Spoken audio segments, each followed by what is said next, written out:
Assalamualaikum warahmatullahi wabarakatuh. Perkenalkan, nama saya Noviana Anastasia dari kelas MJ 401. Pada kesempatan kali ini, saya ingin mempresentasikan mengenai tugas UAS saya Bahasa Indonesia. Pada kesempatan ini, saya memilih topik itu transformasi digital dalam manajemen. Eh, Yaitu pendahuluannya itu salah satu isu terkini di ilmu manajemen itu adalah transformasi digital yang menunjang perusahaan untuk mengembangkan bisnisnya, karena di masa perubahan sekarang ini sangat dibutuhkan ya transformasi digital ini, karena bisa untuk memudahkan perusahaan berinteraksi dengan pelanggan dan meningkatkan penyesuaian baru, nilai baru, tentunya juga untuk cara perusahaan agar bisa bertahan di era digital di zaman sekarang ini gitu. Eh, Cuma untuk memang banyak dapat tantangan besar ya, karena di era ini tidak semua kalangan itu bisa dengan cepat beradaptasi gitu. Saya sebagai mahasiswa manajemen, saya mengalami juga berbagai rintangan dan transformasi digital selama masa perkuliahan. Di era digital ini saya dituntut menjadi manusia yang baru, jadi saya harus banyak belajar untuk menyesuaikan. Contohnya pun dengan perkuliahan saya yang di online ini, banyak yang saya pelajari gitu. Jadi memang penting ya memanfaatkan teknologi di masa sekarang ini sehingga perusahaan tetap kompetitif dan relevan gitu. Lalu selanjutnya itu kayak teknologi dan proses bisnisnya itu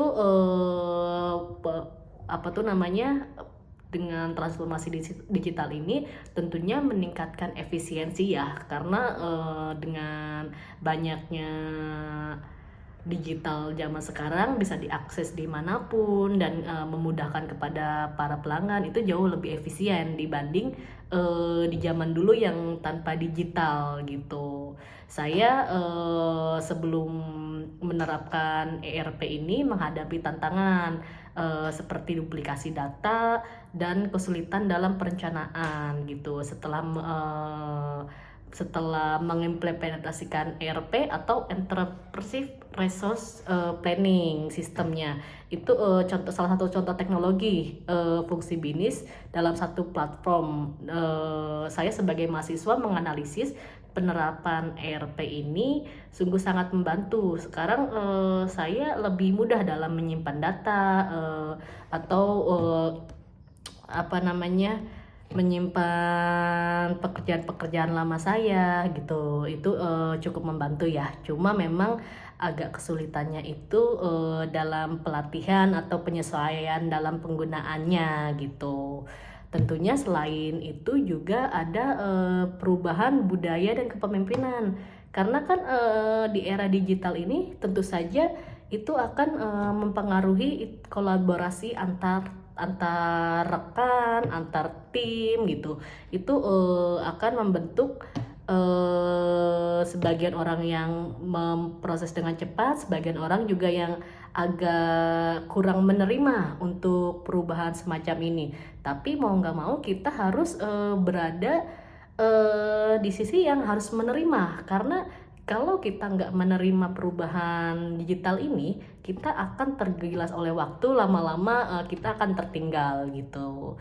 Jadi perusahaan sebisa mungkin berharap semua karyawan atau kampus, semua mahasiswanya itu dapat mengikuti perubahan di era digital ini gitu.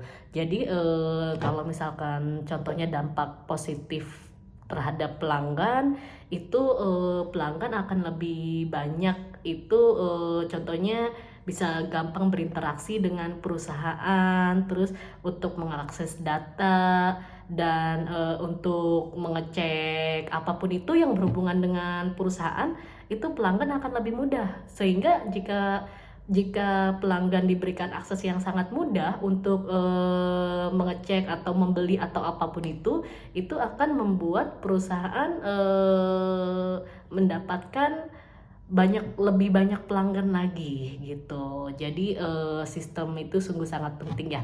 Jadi kesimpulannya, di tengah pasar ini sangat penting untuk sebuah perusahaan mengimplementasikan manajemen perubahan untuk penggunaan digital dalam manajemen ini gitu, karena akan meningkatkan efisiensi operasional dan sebagainya gitu. Baik, lalu sumber-sumbernya saya juga udah buat artikelnya nanti akan saya lampirkan. Itu saya merujuk dari artikel-artikel rekan saya. Itu ada contohnya dari Tahir dan teman-teman, itu tahun 2023, yaitu dengan judul Transformasi Bisnis di Era Digital dan lainnya gitu. Untuk sekilas ulasan dari saya, atas kurang dan lebihnya mohon dimaafkan. Terima kasih.